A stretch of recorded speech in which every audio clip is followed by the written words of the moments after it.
اپنے شوہر کی، اپنے ساس کی، سسر کی برائی نہ کرے۔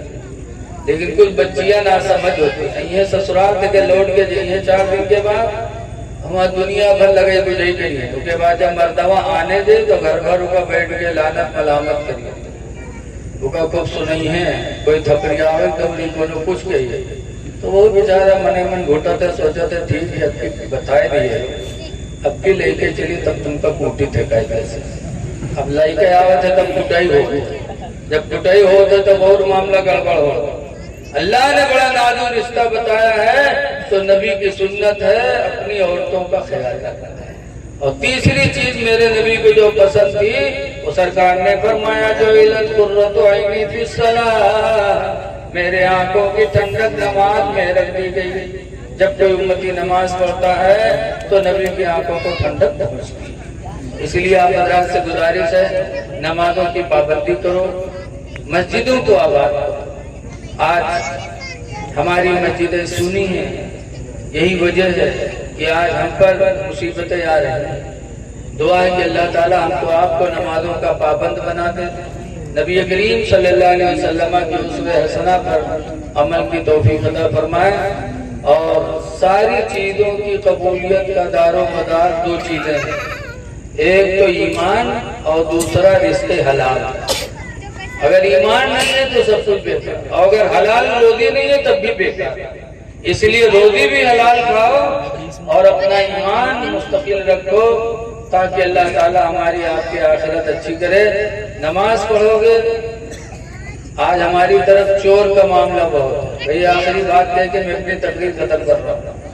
آج جگہ جگہ پہرا لگا ہوا ہے، لیکن نماز میں کتنا دم ہے سنو۔ بصرہ ایک شہر ہے جہاں ایک عورت رہتی تھی رابعہ۔ رابعہ کے گھر والے کہوں کہہ رہا ہے رشتہ داری، وہ چور کا تھا، گواہ پتا کہ آج کے گھر میں کوئی نہیں ہے، چوروا پہنچ گا وہاں، گواہ تو دیکھے رابعہ سے ہوتا سوچ اس کے اکیلے تو اگر جگ تو اس کے گھوسمی کا زمین پکڑائے دے تو پہلی کا ہوگا۔ بڑے آرام سے مال تلاش کیا رابعہ کے گھر کا، چادر میں باندھا، باندھنے کے بعد اٹھا کے گٹھری سر پر رکھی اور جانے لگا۔ جیسے جانے لگا اللہ تعالیٰ نے اسے اندھا کر دیا۔ جب اندھا ہوئے گا تو اٹھائے گٹھری پھینکے، اے اللہ توبہ کرتا ہوں چوری نہیں کروں گا، اے اللہ آنکھوں کی روشنی واپس کر دے۔ اللہ بڑا مہربان ہے، اللہ نے روشنی واپس کر دی۔ جب دیکھے لائے تو سوچا کہ بھی جاگی نہیں ہے، کہوں بیر تھوڑا ہوئی تو پھر اٹھا لی گٹھری، اور جب پھر اٹھا کے چلا تو پھر اللہ نے اندھا کر دیا، پھر پھینکا، پھر توبہ کیا، اللہ نے روشنی واپس کی۔ تب اس نے کہا یا اللہ زندگی گزر گئی، بڑے بڑے گھروں میں نے ڈاکہ ڈالا، ایسی مصیبت نہیں آئی، آج اس گھر میں تنہا ایک عورت سوتی ہے اللہ چوری کرنے پر قدرت کیوں نہیں ملتی؟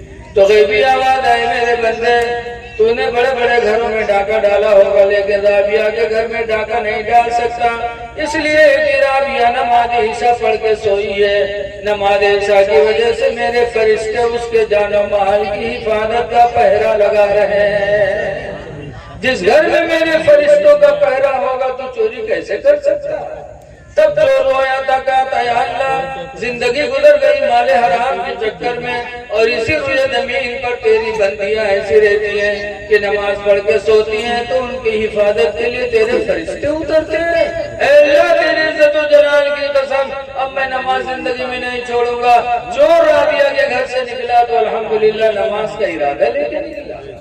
اس لیے لوگوں اگر چاہتے ہو کہ ہماری جان مال کی حفاظت ہو تو نمازوں کی پابندی کرو، اللہ تعالیٰ نماز کی وجہ سے تمہارے جان مال کی حفاظت فرمائے گا۔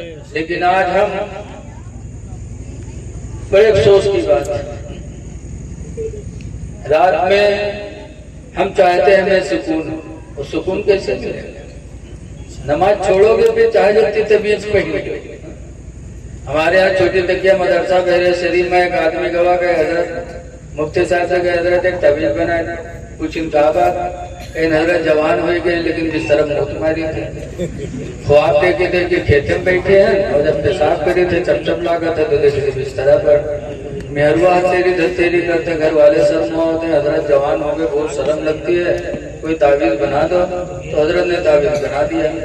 تعویذ لے کے گواہ اور تیسرے دن پھر گواہ مدرسہ میں، کہا کہ حضرت کون دشمنی ہمارے ساتھ آتا ہے؟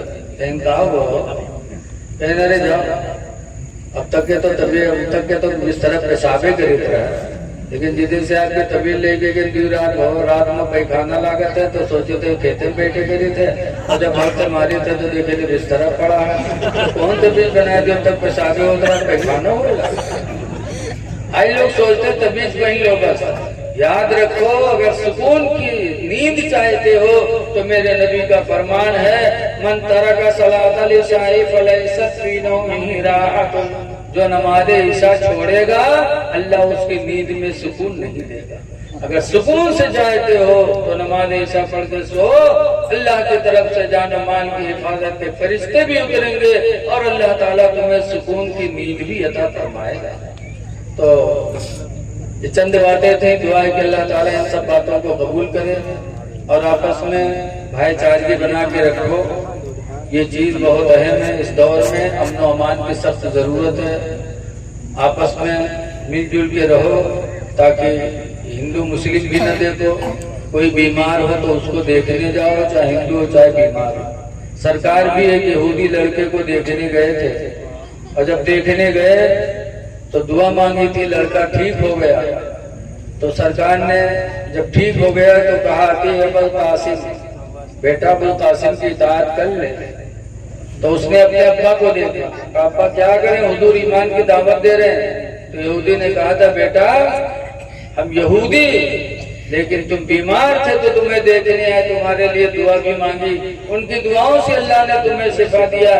بیٹا جس کا اخلاق اتنا اچھا ہو، خدا کی قسم اس کی نبوت جھوٹی نہیں ہو سکتی۔ اتی ابوالقاسم، بیٹا ابوالقاسم کی فرما برداری کر لے۔ لڑکے نے کلمہ پڑھا، ماں باپ نے کلمہ پڑھا، گھر گھر کے لوگ نبی کے اخلاق دیکھ کر مسلمان ہیں۔ تو اپنے میں نہ دیکھو کوئی بھوکا ہو کھانا کھلا دو، ہندو مسلم نہ دیکھو، بلکہ دیکھو خدا کا بندہ ہے، یہ سمجھ کر کے رحم کرو گے تو اللہ آپ پر رحم کرے گا۔ انہی باتوں کے ساتھ میں اپنی تقریر ختم کر رہا ہوں، کھڑے ہو جائیے، صلاۃ و سلام۔